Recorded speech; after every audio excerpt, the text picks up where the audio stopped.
আল্লাহদ্রোহী নেতৃত্ব যেখানেই প্রতিষ্ঠিত হয় সেখানে তারা দুইটা কাজ করে। যেখানে ইসলাম থাকে না সেখানে তারা যদি ক্ষমতা দখল করে দুইটা কাজ করে। কয়টা কাজ? কোরআনে রব্বুল আলামিন কোরআনে কারীমে বলেছেন, ইন্নাল মুলুকা ইযা দাখালু ক্বারিয়াতান আফসাদুহা ওয়া জাআলু আইজ্জাতা আহলিহা আযিল্লা ওয়া কাযালিকা ইয়াফআলুন। আল্লাহ রাব্বুল আলামিন বলেন, এই ধরনের লোকেরা যখন কোন জনপদের মধ্যে প্রবেশ করে, যাদের মন মগজের মধ্যে আল্লাহ নাই, রসুল নাই, দিন নাই, ইমান নাই, এই চরিত্রের লোকেরা যখন কোন দেশকে দখল করে বা ক্ষমতায় যায় তখন তারা দুই দফা কাজ করে। কয় দফা? দুই দফা কাজ করে। তার একটা দফা হলো তারা সেই সমাজের ভিতরে সম্মানিত লোকগুলিকে বেইজ্জত করে, লাঞ্ছিত করে, আর সমাজের ভিতরে ফাসাদ বরপা করে দেয়। বাস্তব কিনা বলেন? এই বাস্তবতা কি সন তারিখ দিয়ে বুঝাই দেওয়া লাগবে আপনাদেরকে? মানুষেরা আল্লাহ রাব্বুল আলামিন সাফ করে বলছেন, এরা যখন ক্ষমতায় যায় দুই দফা কাজ করে। দেশের সম্মানিত লোকগুলিকে বেইজ্জত করে দেয়, তারা লাঞ্ছিত করে, আর সমাজের মধ্যে বিপর্যয় ফাসাদ সৃষ্টি করে দেয়। মারামারি, কাটাকাটি, ব্যাংক লুট, মানুষ হত্যা, চতুর্দিকে ত্রাস সৃষ্টি করে তারা। পক্ষান্তরে আল্লাহ রাব্বুল আলামিন বলেন, পক্ষান্তরে যারা আমার দ্বীন কায়েম করে, আমার মুমিন বান্দারা কোন দেশ যদি দখল করে, কোন দেশে যদি আমার ইসলাম কায়েম হয়ে যায়, তখন আমার বান্দারা চার দফা কাজ করে। কয় দফা? আল্লাযীনা ইম্মাক্কান্নাহুম ফিল আরদ আকামুস সালাত ওয়া আতাউজ যাকাত ওয়া আমারু বিল মারুফি ওয়া নাহাউ আনিল মুনকার। আমার বান্দারা, মুমিনেরা, তারা যদি ক্ষমতা পায়, কোন দেশে যদি তারা যেতে পারে, ক্ষমতা দখল করে, তাহলে তারা চার দফা কাজ করে। প্রথম দফা হচ্ছে তারা ক্ষমতা নিয়েই নামাজ প্রতিষ্ঠা করে। কি প্রতিষ্ঠা করে? প্রথম কাজই হলো তারা নামাজ প্রতিষ্ঠা করে। তারপরে তারা সেখানে যাকাত আদায় করে। প্রথমে নামাজ প্রতিষ্ঠা করে, 2 নম্বরে যাকাত আদায় করে, 3 নম্বরে মানুষকে সৎ কাজের আদেশ দেয়, 4র্থ নম্বরে অসৎ কাজ থেকে মানুষকে বিরত রাখে। এই 4টি কাজ করে মুমিনেরা ক্ষমতায় গেলে। আর যাদের চিন্তায়, চেতনায় কোরআন নাই, আল্লাহ নাই, রসুল নাই, ইমান নাই, ওরা যদি ক্ষমতায় যায় 2 দফা কাজ করে।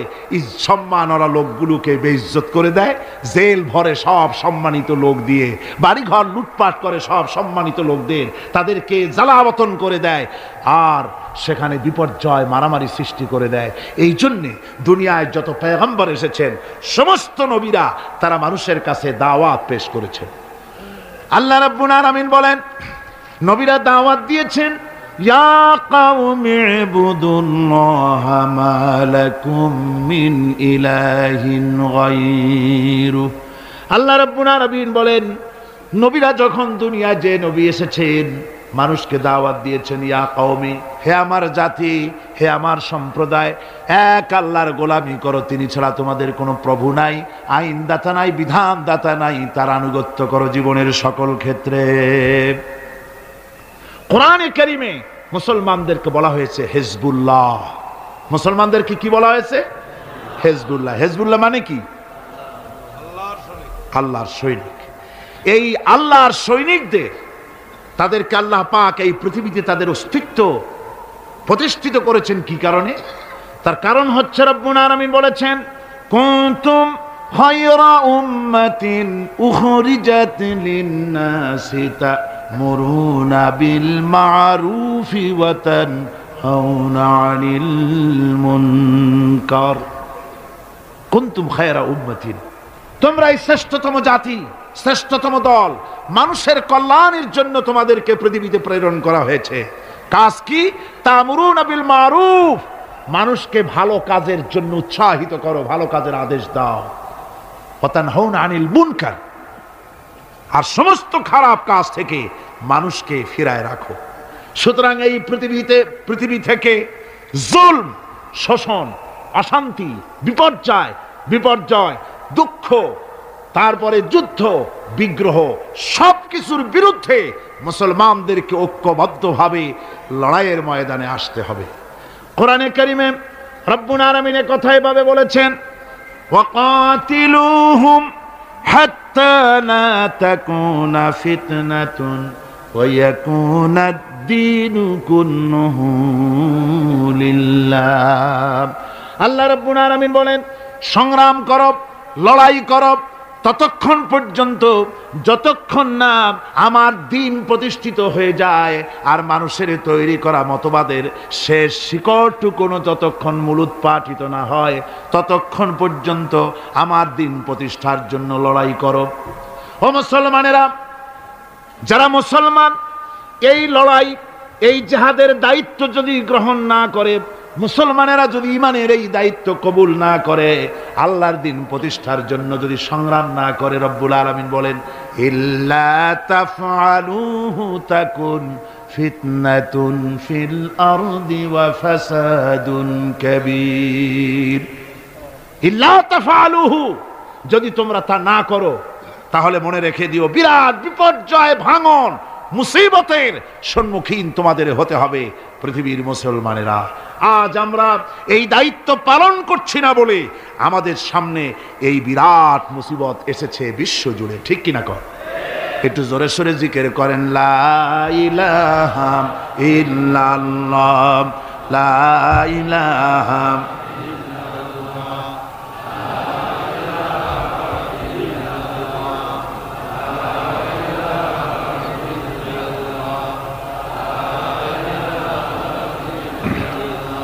লা ইলাহা ইল্লাল্লাহু মুহাম্মাদুর রাসূলুল্লাহ।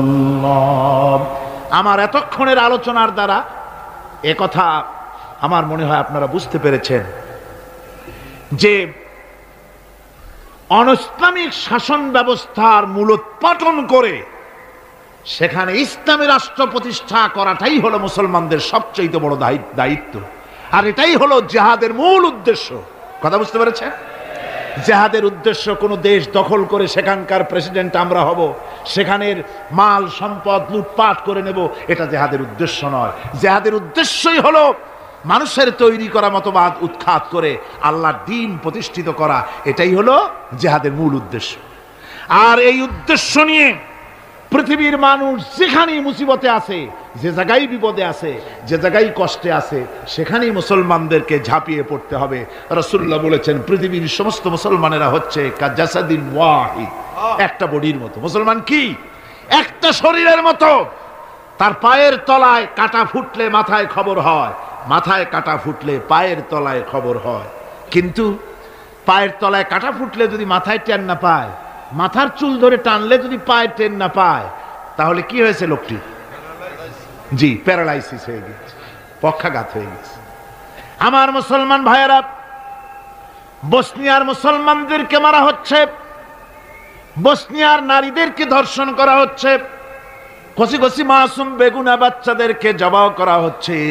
ওই খবর শুনে যদি আমার কলিজা না কান্দে, কাশ্মীরের মুসলমানদের মসজিদের ভেতরে ভারতের কাফির সৈন্যরা গুলি করে পাখির মতো মুসল্লি, নামাজরত মুসল্লি গুলিকে পাখির মতো শিকার করে দিতেছে, দুনিয়া থেকে বিদায় করে দিতেছে।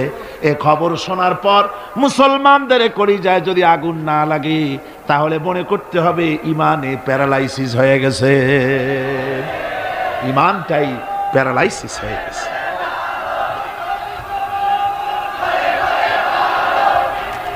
আমার আল্লাহ রাব্বুল আলামিন, আমার আল্লাহ রাব্বুল আলামিন কোরআনে কারীমের মধ্যে পরিষ্কার বলেছেন, ওয়ামা লাকুম লা তুকাতিলুনা ফি সাবিলিল্লাহ ওয়াল মুস্তাদআফিনা মিনার রিজালি ওয়ান নিসাই ওয়াল বিলদানিল্লাযীনা ইয়াকুলুনা রাব্বানা আখরিজনা মিন হাযিহিল ক্বরিয়াতিয যালিমি আহলুহা। ওয়ামা লাকুম, কি হয়েছে তোমাদের? লা তুকাতিলুনা ফি সাবিলিল্লাহ, আমার রাস্তায় কেন সংগ্রাম করো না, কেন লড়াই করো না?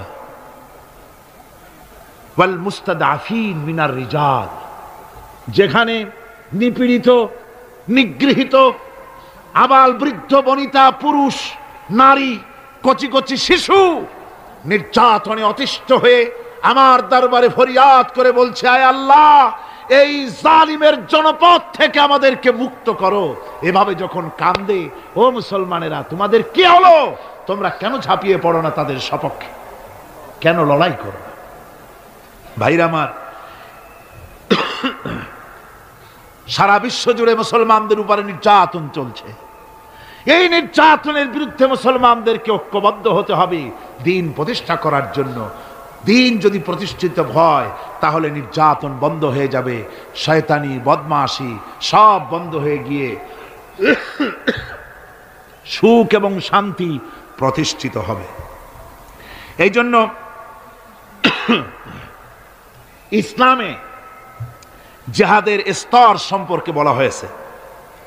রাসূল পাক সাল্লাল্লাহু আলাইহি ওয়াসাল্লাম বলেছেন, ফামান জাহাদাহুম বিয়াদিহি ফাহুয়া মুমিন ওয়ামান জাহাদাহুম বিলিসানিহি ফাহুয়া মুমিন ওয়ামান জাহাদাহুম বিকলবিহি ফাহুয়া মুমিন ওয়া লাইসা ওয়ারা যালিকা মিনাল ঈমানি হাব্বাতু খারদালিন।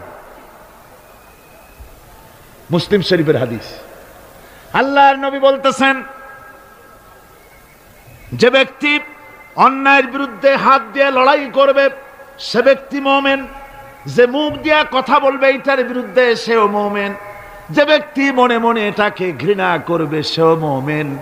এরপরে ইমানের কোনো স্তর নাই, ইমানের আর কোনো জায়গা নাই, শেষ শেষ। তাহলে ফার্স্ট ক্লাস মুমিন কে? যে ব্যক্তি হাত দিয়ে বাধা দেয়। ফার্স্ট ক্লাস মুমিন কে? যে ব্যক্তি অন্যায়ের বিরুদ্ধে তার দুহাত উত্তোলন করে অন্যায়কে চুরমার করে দেওয়ার জন্য এগিয়ে আসে, সেই হলো ফার্স্ট ক্লাস মুমিন। এটা যদি না পারে তাহলে মনে মনে খারাপ তাহলে মুখ দিয়ে বলতে হবে। এটা হলো সেকেন্ড ক্লাস। মুখ দিয়ে বলা কি? Second class. মুখ দিয়ে বলতে হবে। মুখেও যদি প্রতিবাদ করতে না পারো, মনে মনে খারাপ জানো, এর পেছনে কোনো ইমানের দরজা নাই, স্তর নাই। তবে মনে মনে খারাপ জানা, আর খারাপ জানার অর্থ কি? মনে মনে খারাপ জেনে এই পরিস্থিতির কেমন করে পরিবর্তন আসতে পারে সেই চিন্তা ভাবনা দরদ যদি কলিজায় না থাকে তো ইমানের খাতায় নামটাও থাকবে না। মুমিনদেরকে আল্লাহ দ্বীন প্রতিষ্ঠার জন্য জিহাদে অংশগ্রহণ করতে হবে। তাদেরকে এই জিহাদ হচ্ছে আল্লাহ পাকের পক্ষ থেকে বিরাট নিয়ামত মুসলমানদের জন্য। আমার ভাইয়েরা, ঈমান হচ্ছে জিহাদের সাথে অঙ্গাঅঙ্গি ভাবে জড়িত। আল্লাহর পথে জিহাদের বিরাট মর্যাদা। সে মর্যাদার কথা আমি সূরা আস-সাফ আলোচনা করতে গিয়ে তার প্রথম দিনেই, প্রথম রুকুতেই আপনাদের সামনে পেশ করেছি। আল্লাহ রাব্বুল আলামিন বলেন, ইন্নাল্লাহা ইউহিব্বুল্লাযীনা ইউকাতিলুনা ফি সাবিলিহি সাফফান কাআন্নাহুম বুনিয়ানুম মারসুস। আল্লাহ রাব্বুল আলামিন বলেন, আল্লাহর কাছে সর্বাধিক প্রিয় ব্যক্তি তারা, সবচাইতে প্রিয় ব্যক্তি ওই সব লোকেরা যারা নাকি আল্লাহর দ্বীন প্রতিষ্ঠার জন্য যারা লড়াই করে সারিবদ্ধ হয়ে, ইস্পাত দৃঢ় হয়ে, সীসা ঢালা প্রাচীরের মতো কাতারবন্দি হয়ে আল্লাহর জন্য, আল্লাহর দ্বীনের জন্য যারা লড়াই করে তারাই হলো আল্লাহর কাছে সবচাইতে বেশি প্রিয় ব্যক্তি। সবচাইতে প্রিয় মানুষ তারা যারা দ্বীন প্রতিষ্ঠার জন্য লড়ে। আমরা মনে করেছি যে আমরা যে নামাজ পড়ি, রোজা রাখি, হজ করি, যাকাত দেই, মিলাদ শরীফ পড়ি, এতেই আল্লাহ খুশি, এই করেই আমরা কিয়ামতের দিন বেহেশতে চলে যাব। না ভাই, এত সহজে যদি বেহেশতে যাওয়া যেত তাহলে সাহাবায়ে কেরাম এত কষ্ট করতেন না, আম্বিয়া আলাইহিমুস সালাম এত কষ্ট করতেন না। সূরা তওবার মধ্যে এই কথাটি আল্লাহ পাক কি সুন্দর করে বলেছেন। আল্লাহ বলেছেন, আজআলতুম সিকায়াতাল হাজ্জ ওয়া ইমারাতাল মাসজিদিল হারাম কামান আমানা বিল্লাহি ওয়াল ইয়াউমিল আখির ওয়া জাহাদা ফি সাবিলিল্লাহ লা ইস্তাউনা ইনদাল্লাহ ওয়াল্লাহু লা ইয়াহদিল কওমাল যালিমিন। আল্লাহ পাক বলছেন যে তোমরা কি হাজিদেরকে পানি পান করায়া, ওই মক্কার লোকদের তাদের একটা গৌরব ছিল যে আমরা তো হাজিদের পানি পান করাই, মসজিদে হারামের সেবা শুশ্রূষা করি, আমরা মসজিদ ধুই, পরিষ্কার রাখি, এতগুলি যে সব কাজ করি, মুসলমানদের চাইতে আমাদের মর্যাদা আল্লাহর কাছে কোনো অংশে কম নয়। আল্লাহ বলেন না, হাজিদের পানি পান করায়া আর মসজিদে হারামের খেদমত করে তোমরা তাদের সমান হতে পারবে না যারা আমার উপর ঈমান এনেছে, আমার রাসূলের উপর ঈমান এনেছে, পরকালকে বিশ্বাস করেছে এবং আমার উপর ঈমানের ভিত্তিতে তারা আমার দ্বীনকে প্রতিষ্ঠার জন্য যারা লড়াই করেছে, ওদের সমান তোমরা কোনো দিন হতে পারবে না, কখনো পারবে না। এই দ্বীন প্রতিষ্ঠা করার জন্য সাহাবায়ে কেরাম জীবন দিলেন। সেই বেহেশতে আমরা কেমনে যাব কোন তো দেখি? সেই বেহেশতে যাওয়া কি সম্ভব? হ্যাঁ সম্ভব, যদি আমরা ওই পরীক্ষা আমরাও দেই। হযরতে বেলাল রাদিয়াল্লাহু তাআলা আনহু যে পরীক্ষা দিয়েছেন, হযরতে সুমাইয়া যে পরীক্ষা দিয়েছেন, হযরতে খাব্বাব, হযরতে খুবাইব যে পরীক্ষা দিয়েছেন, ওই পরীক্ষা যদি আমরাও দিতে পারি তাহলে হয়তো তাদের কাছাকাছি আল্লাহ আমাদেরকেও থাকার তৌফিক দিবেন জান্নাতের ভেতরে। আপনারা জানেন বেলালের কি অপরাধ ছিল? বেলালের কি অপরাধ ছিল? অপরাধ শুধু কলেমা পড়েছে। এই অপরাধে বেলালকে তারা মেরেছে, তাকে ঘুমাতে দেয় নাই, খাবার দেয় নাই। এরপরেও যখন তিনি কালেমা ছাড়েন নাই, হযরতে বেলালকে উটের পায়ের সঙ্গে রশি দিয়া বেঁধে উটকে তাড়ায় দিয়েছে। উট দৌড়াতেছে, বেলাল দড়ির মাথায় বাঁধা। বেলালের শরীরটা পাথরের সঙ্গে আঘাত লেগে লেগে পিঠের চামড়া ছিঁড়ে যায়, মাথার চামড়া ছিঁড়ে যায়। উট আর দৌড়াতে পারে না। তখন উটের পা থেকে হযরতে বেলালকে খসিয়ে নিয়ে উত্তপ্ত মরুভূমির উপরে বেলালের রক্তাক্ত শরীরটাকে চিৎ করে শুইয়ে দিয়ে কাফের বেঈমানেরা লোহার রড দিয়ে চতুর্দিকে দাঁড়িয়ে তাকে পিটাচ্ছে আর বলছে, বেলাল এখনো মুহাম্মদের সাল্লাল্লাহু আলাইহি সাল্লামের আল্লাহরে ভুলে যা, লাত মানাতের উপরে ঈমান আন। এমন কঠিন সময়ের ভিতরে হযরতে বেলাল একটা আঙ্গুল উঁচু করে বলছেন, আহাদ আহাদ আহাদ লা ইলাহা ইল্লাল্লাহ লা ইলাহা ইল্লাল্লাহ লা ইলাহা ইল্লাল্লাহ। একটু জোরে পড়েন, লা ইলাহা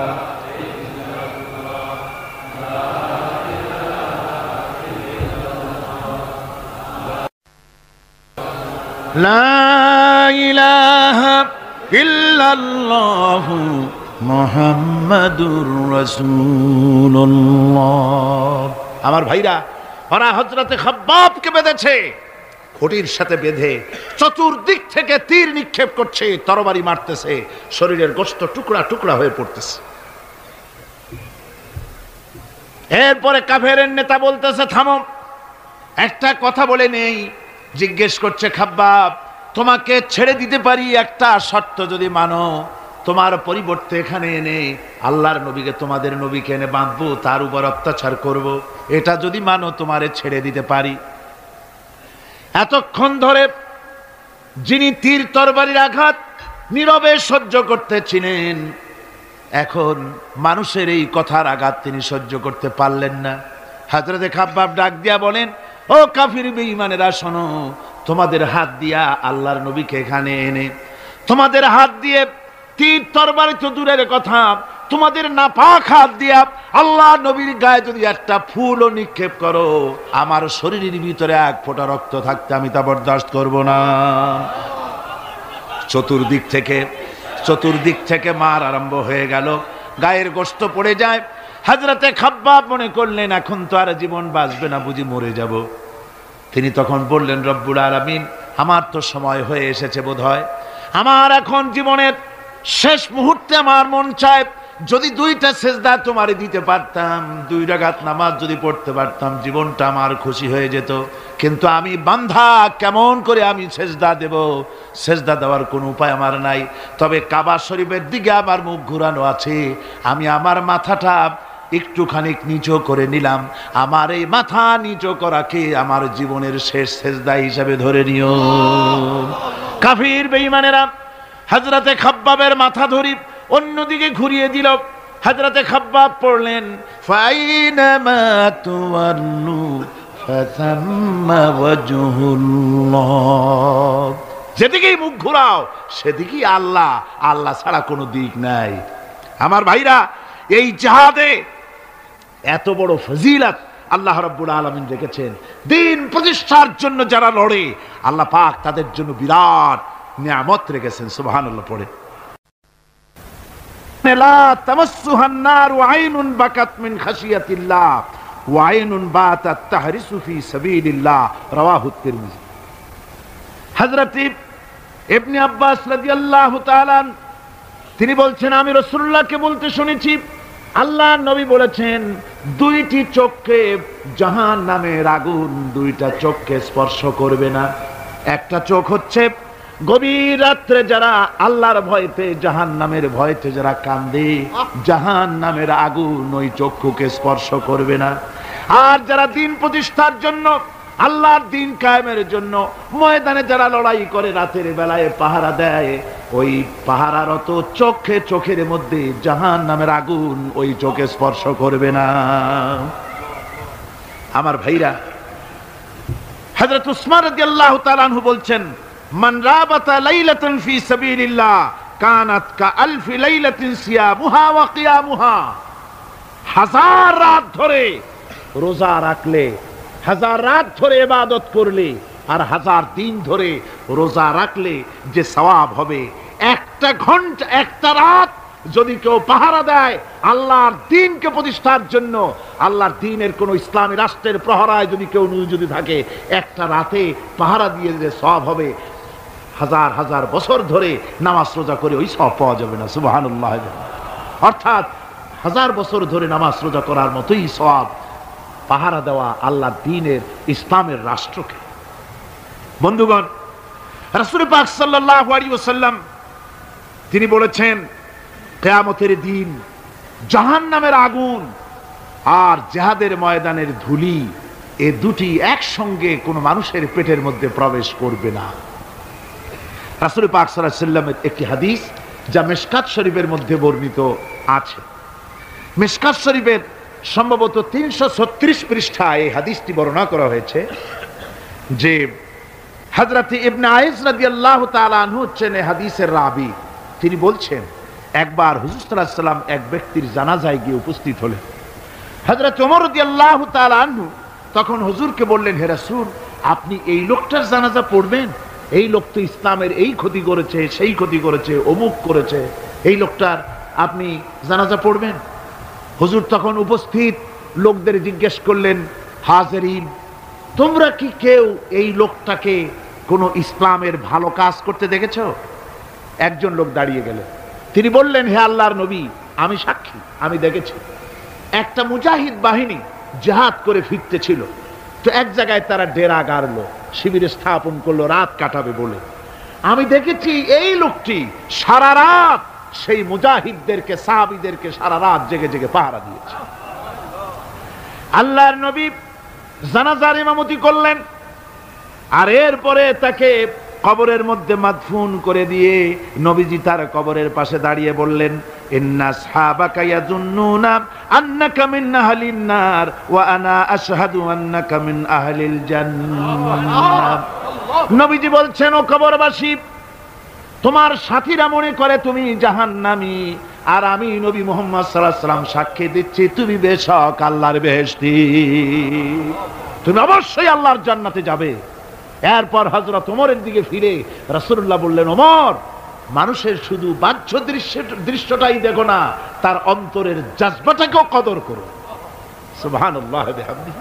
এই জিহাদের ময়দানে যারা কাজ করে, জান দেয়, মাল দেয়, আল্লাহ পাক তাদের উপরে রহম করেন।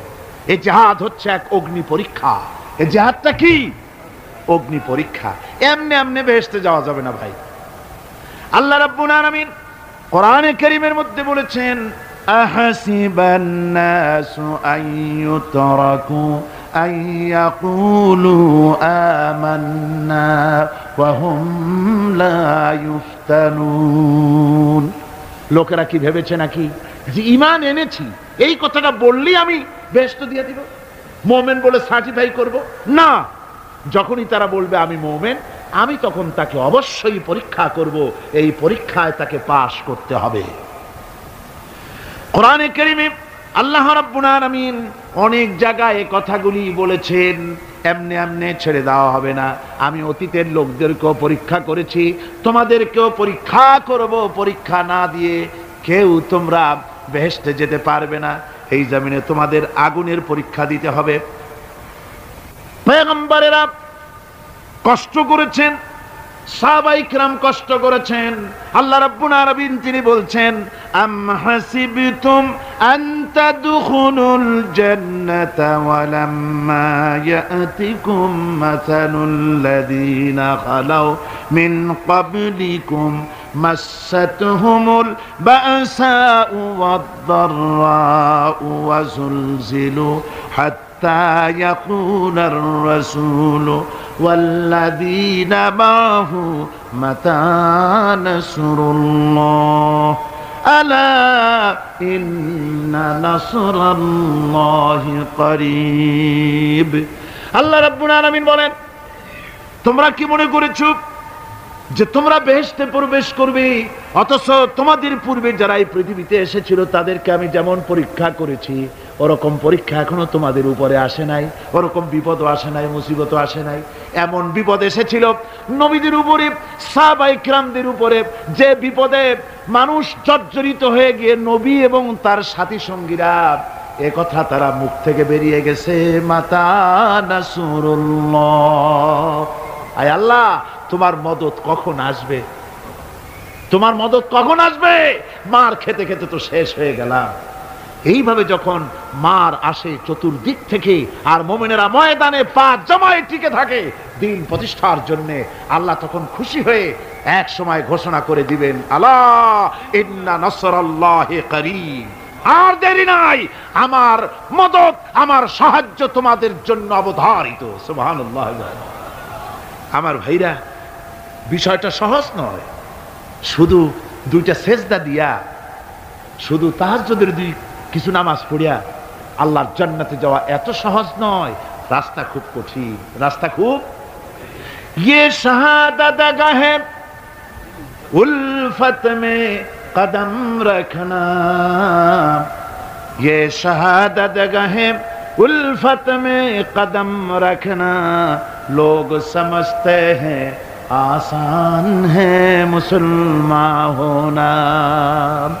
এটা হলো শাহাদাতের উত্তপ্ত ময়দানে পা রাখা। লোকেরা মনে করে ইসলাম গ্রহণ করা, মুসলমান হওয়া বুঝি বড় সহজ ব্যাপার। এত সহজ না। আমরা হানফি মাসলাকের লোক, ইমাম আবু হানিফার মাসলাক অনুযায়ী চলি। আমরা মনে করি বেহেশতে এমনি যাব, কিন্তু আমাদের ইমাম সাহেব কি করছেন ওই ইতিহাস আমাদের জানা নেই। খাজা বাবার মহব্বতে অস্থির। রজব মাস আসলে পরে বড় বড় ডেক্সি চড়ায়, সেই ডেক্সির উপরে লাল শালু বিছায়, তারপরে টাকা পয়সা রোজগার বহুত করে। আসলে তো খাজা না, আসলে হচ্ছে ইয়া খাজা কুস্তু আজা, পেট তো ভর যা। পেট ভরার জন্য পয়সা করে ইনকাম করা। খাজার লা ইলাহা ইল্লাল্লাহ এই চিশতিয়া তরিকার জিকির গ্রহণ করা হয়েছে, কিন্তু চিশতিয়া তরিকা যে আরেকটা আছে, তারাগার পর্বতে পৃথিবীরাজের সঙ্গে লড়াই করা, সেইটার কাছে নেই আমরা, সেটা না। ইমাম আবু হানিফা শুধু মস্তাই বলেন নাই, দিন প্রতিষ্ঠার জন্য রক্ত দিয়েছেন, ঠিক কিনা? 8 বছর, 8টি বছর পর্যন্ত কারারুদ্ধ ছিলেন। তাকে জিজ্ঞেস করা হয়েছে, ইমাম সাহেব জেলের মধ্যে তো আছেন, কষ্ট হয়? ইমাম সাহেব বলেছেন, না কষ্ট হয় না, তবে মাঝে মাঝে একটু কষ্ট হয় মনে। 2-4 মাস পর পর আমার বুড়ি মাকে এনে হাজির করা হয় জেলখানার মধ্যে, আর আমার মায়ের সামনে আমাকে পেটানো হয়, যেন মা মাকে বলে যে এদের সাথে একমত হয়ে যা, সেই জন্য পেটানো হয়। তা আমার মা আমার মায়ের দেখে, আর মায়ের চোখ থেকে পানি পড়তে থাকে, তখন আমার মনে বড় কষ্ট লাগে। তবে আলহামদুলিল্লাহ মা আমার এমন, আমার মার দেখেন আর হজম করেন, আর আমাকে বলেন খবরদার এক চুলো সিদ্ধান্ত থেকে নড়বা না।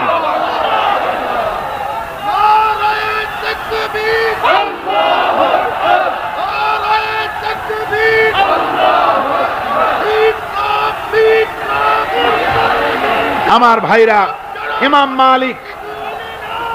মালিক 28 দিন পর্যন্ত তাকে বাতিলরা বেঁধে দিয়ে গেছে, হাত পিঠ মোড়া দিয়ে 28 দিন বাঁধা। এই হাত বাহু থেকে ডিসকানেক্ট হয়ে গিয়েছে, এই বাহুর জোড়া থেকে ডিসকানেক্ট হয়ে গিয়েছিল হাত, 28 দিন পর্যন্ত বাঁধা ছিল। ইমাম আহমদ বিন হাম্বল, ইসলাম বিরোধীরা তাকে পিটাইছে, প্রত্যেকটা চাবুকের সাথে গায়ের গোশত উঠে এসেছে। এজন্য কবি বলতেছি, पैरवी बू हनीफा की सनद जिंदान है, हम्बली होता है पीठ पर दुर्रे खाने की बात। হানাফি হতে চাও, জেল জরিমানার জন্য প্রস্তুতি নাও। শুধু সবরি কলা খাইয়া বেহেশতে যাওয়া যাবে না, এত সহজ না। আঙ্গুর বেদানা, সবরি কলা আর দুধের স্বরের উপর ইসলাম আসে নাই। ইসলাম এসেছে তপ্ত ময়দানের উপরে, জান দিয়ে রক্ত দিয়ে ইসলাম প্রতিষ্ঠা হয়ে গোটা দুনিয়ার নির্যাতিত নিপীড়িত জনতার মুখে হাসি ফুটিয়েছে ইসলাম।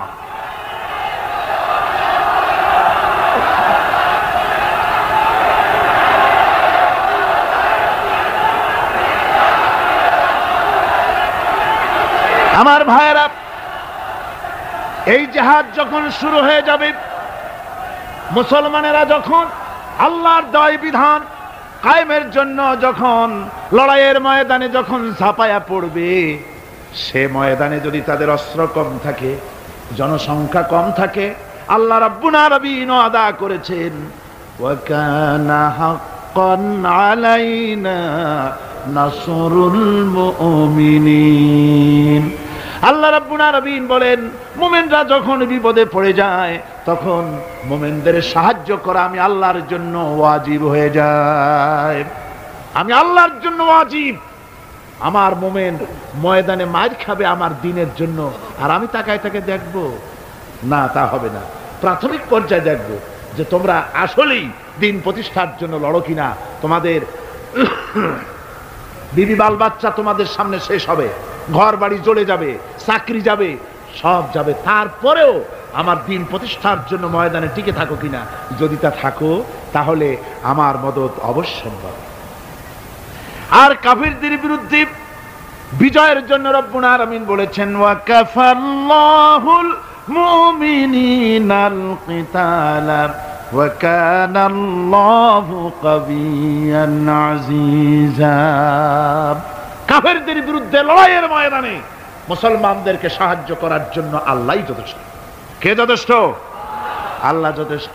রব্বুল আলামিন বলেছেন, ওয়ালা তাহিনু ওয়ালা তাহজানু ওয়া আনতুমুল আলাউনা ইন কুনতুম মুমিনিন। কোনো ভয় নাই, কোনো চিন্তা নাই, যদি তোমরা মুমিন হও আমি আল্লাহ রাব্বুল আলামিন তোমাদেরকে বিজয়ী করব। এই ওয়াদা কার? আল্লাহ। আল্লাহর ওয়াদা কখনো মিথ্যা হয়? আল্লাহ কি মিথ্যা কথা বলেন? নাউযুবিল্লাহ। ওয়া মান আসদাকু বিনাল্লাহি কিলা। আমি আল্লাহর চাইতে সত্যবাদী আর কে হতে পারে?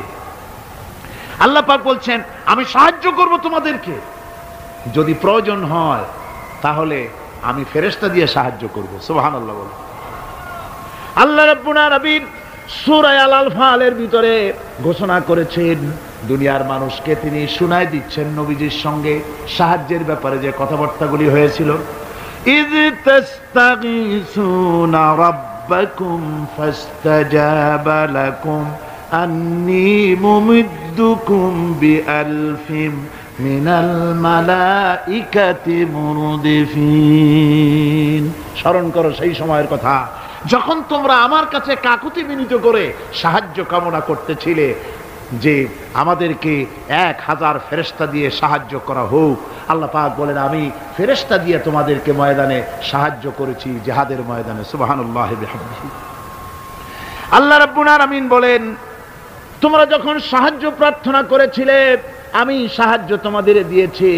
স্মরণ করো সেই সময়ের কথা যখন তোমাদের নবী তোমাদেরকে বলেছিল, ইদ তাকুনু লিল মুমিনিনা আলাইয়াক يكفيكم أن يمدكم ربكم بثلاثة آلاف من الملائكة منزلين আল্লাহ রাব্বুল আলামিন বলেন আমি এইভাবে করে যখন তোমাদের নবী তোমাদেরকে বলেছিল যে তোমাদের জন্য এটা কি যথেষ্ট নয় যে আল্লাহ পাক তোমাদের জন্য 3000 দিয়ে ফেরেশতা নাজিল করবেন, হ্যাঁ আমি তখন 3000 ফেরেশতা নয় বরং 5000 ফেরেশতা দিয়ে তোমাদেরকে সাহায্য করার ওয়াদা করেছি।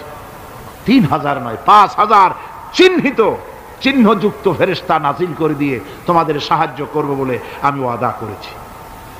আজও সেই মদদ আল্লাহর পক্ষ থেকে আমাদের জন্য ওই মদদ আজও আসতে পারে। কবি বলছেন ফেজায়ে বদরে পয়দা কুন ফিরিস্তে তেরি নুসরত কো উতর সকতে গর্দু সে কতর অন্দর কতর আবি। বদরের মুসলমানদের মতো যদি ঈমান তোমাদের আসে তাহলে আজও আকাশ থেকে কাতারে কাতারে ফেরেশতা আমি আল্লাহ অবতীর্ণ করে দিতে পারি। সুবহানাল্লাহ।